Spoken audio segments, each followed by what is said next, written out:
May 31st, 2023, and here are my 3 free best bets. Let's go. What's up, guys? It's your boy Noble Living back with another DYF Bets video for you, where I'm breaking down my favorite picks and plays of the day, just trying to help you make some money as we make some money together and get to the bag. Now, in our last video, we went 2-1 on the day. We cashed in yesterday on the Orioles team total over 4 runs, no sweat bet. We got that done in the second inning. We did cash on the D-backs first 5 money line. We did have it in a parlay with the Cardinals, but the Cardinals end up pushing. That's why I told you to take the money line inside of the parlay instead of the half a run, because that way we could actually get a push opportunity. So that's what happened. We did tie a 0-0 there, so we got the push opportunity. So the D-backs did get it done, so we still won on that parlay there. We did lose on the Twins first 5 money line. The Astros got to Joe Ryan a little bit early, but you know what? 2-1 on the day, still can't be mad. You can see our year-to-date record right here. Still over 500, 10 games plus over 500 in the winning column. Looking to keep the momentum going today. So as always, please like, comment, and subscribe to the video. And let's dive into my first best bet.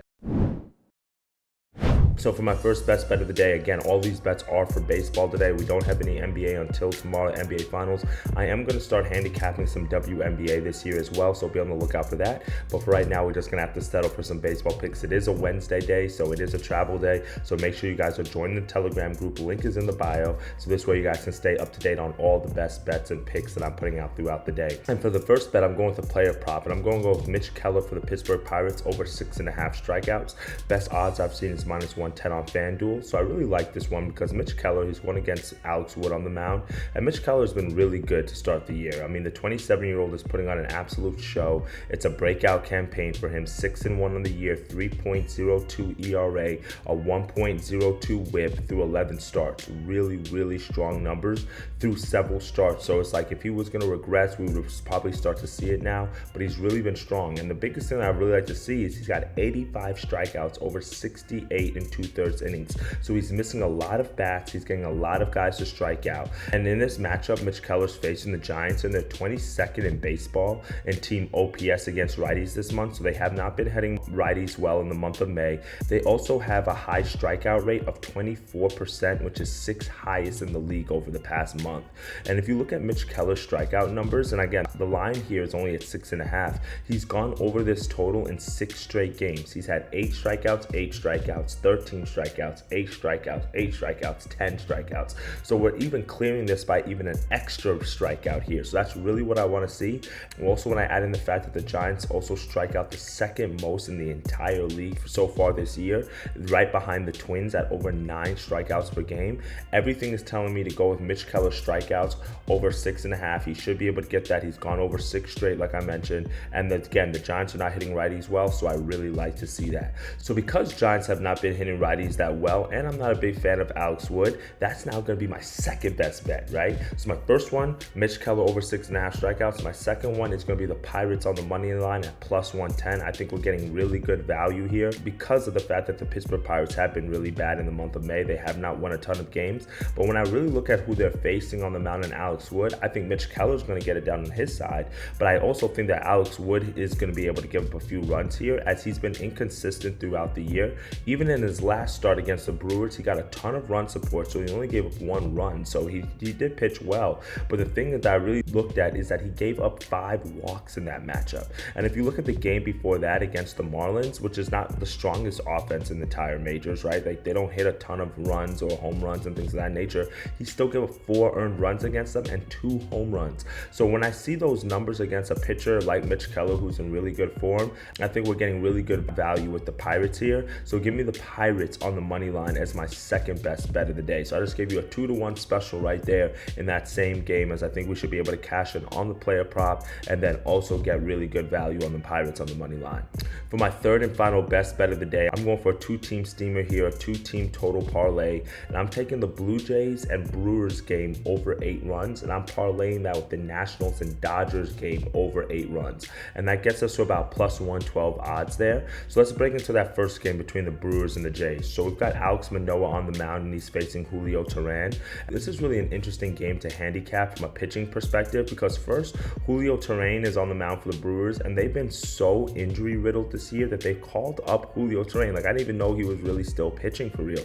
This guy has not pitched for real since 2020 when he was a member of the Angels. He pitched one time in like 2021. He didn't pitch at all last year in the majors. So now he's coming back to the majors. He pitched one time earlier last week against the Giants. He did go 5 innings, only gave up 1 earned run, and that's really good to see. But let's be honest, we just gave you some numbers on the Giants, right? They're not the Blue Jays. The Blue Jays are a stacked squad. They've got hitters up and down that lineup, and now this is going to be his first real test in about 2-3 years. So because of that, I think the Blue Jays should be able to get a few runs off on him. And then also when you look at the other side, Alex Manoah is going to the mound for the Blue Jays, and he has not been good at all this year. I mean, last year he was a Cy Young leading candidate, and this year he's just been absolutely dismal. 1 for 5 on the year with a 5.53 ERA. And if you dive into his numbers at home, it's been even worse. He's 0-2 at home with a 7.23 ERA. He's given up 19 runs in 6 home runs in just 23 innings pitched at home. Those are not numbers of somebody that I want to back, so that's why it's really hard for me to get with the Blue Jays on the money line here, especially at that price. So I think that both of these guys should be able to give up several runs today. So I just need them to both give up a total of 8 runs combined. If you look at Manoah's last start against the Rays, he went 3 innings, 5 runs, 5 walks. So he hasn't been in the best of form, especially at home. So give me the over in the Brewers and Blue Jays, over 8 as my first game in the 2-team steam. And in the second matchup, I'm handicapping it very similar.